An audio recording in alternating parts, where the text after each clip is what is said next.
Hi, I'm Elizabeth Carmel, and I'm so excited that you're joining me today because I'm going to give you some great grilling tips. I'm going to show you how to take your next cookout from ordinary to extraordinary.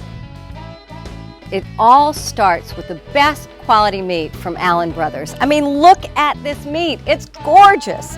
Today I'm going to give you some entertaining tips, and I love to entertain with filet mignon or beef tenderloin. Did you know that it came from the same cut of meat? I've got a nice center cut beef tenderloin right here, and these are my beautiful filet mignons. Look at that. If you just line them up, you can see that it all comes from the same piece of meat. That's why it's so great for a party, because then I can slice it even if someone extra comes over. But if I'm going to do a smaller party and everyone's going to get their own individual filet, then I'm going to do filet mignon. I love to grill really thick slices of steak because then I get those roasty, toasty grill marks, that perfect caramelization on the outside, and it's still medium rare on the inside. I'm going to show you just how easy it is to grill both the tenderloin and the filet. You use basically the same technique, but because the fillets are so much smaller, they cook for less time. The first step is to oil the meat. Oil the food, not the grates. And that's because I want to keep it really nice and juicy on the inside and get those great grill marks on the outside. So I'm just going to drizzle a little bit of olive oil on here and then use my brush to make sure that I get every cut surface oiled. This is very, very important because this will keep the juices on the inside, and we all love a juicy steak. And don't be afraid to use your hands because, you know what, I find that's the easiest way to oil the food. You can always wash them later. Let me show you another really cool trick if you're somewhere where you can't wash your hands. Take a reclosable plastic bag and just put a piece of meat or vegetables or really anything in it. Put it in there, a drizzle of olive oil. I love this tip, it's so great. I use it all the time. Close it. And then just gently massage all the surfaces. Your hands stay clean and you get every single bit of that food oiled. And that's really important. We're almost ready to take the meat to the grill. The next step is to season it a little bit.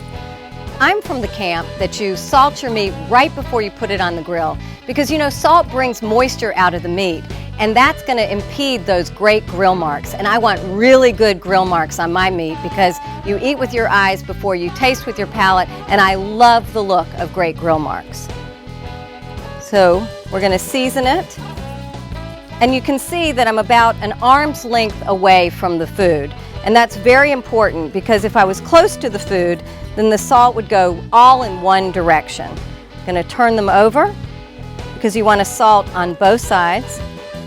The final prep step is seasoning with pepper.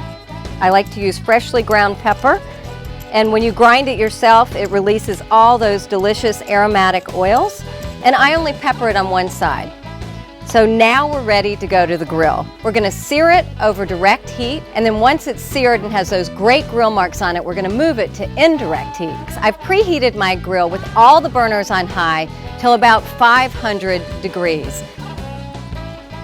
And now we're ready to sear those steaks.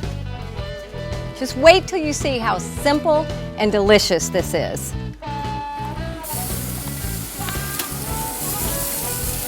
Ooh, hear that sound? That's the sound of a great sear. When you're grilling tenderloin, you want to make sure that you put it on against the grates so that you get as many grill marks as possible.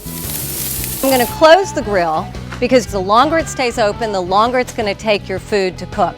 So in about 1 or 2 minutes, we're going to open it up again and turn them over, and you're going to see these gorgeous grill marks. Now it's time to check and see if we can turn them. I'm going to start with the fillets that I put on first. Oh my goodness, look at those great grill marks. And you can see that the meat is starting to cook on the sides. I can already taste it. All right, now let's look at the tenderloin. Wow, look at those grill marks. Aren't they gorgeous? And because the tenderloin is round, I'm actually going to have to sear it on 3 sides. So let's check and see if we've got grill marks. Oh, nice grill marks. Now it's time to switch to indirect heat. So the way that I'm going to do that is put everything in the center of the grill and turn the burners off so there's no heat getting to the food. The heat is just around the sides, and it's going to finish cooking in a really gentle way, which will give you a really juicy, tender, moist steak. I can smell that meat. I know it's ready. Let's check it. Let's see. So here you've got two great options for entertaining. Just wait till you see what my ideas are for what to serve with it. I told you we were going to have a party today. Look at this. We've got filet mignon, the most beautiful beef tenderloin I've ever seen. That is so gorgeous. I have 3 different sauces you can choose from. I've got a saffron aioli, horseradish cream, and chimichurri from Argentina. Roasted red potatoes, and then you got to have something sweet to end your meal. This beautiful red velvet cake that I grew up eating. So here you have it, this gorgeous meal. It starts with the best quality beef, and that's Allen Brothers. So get grilling.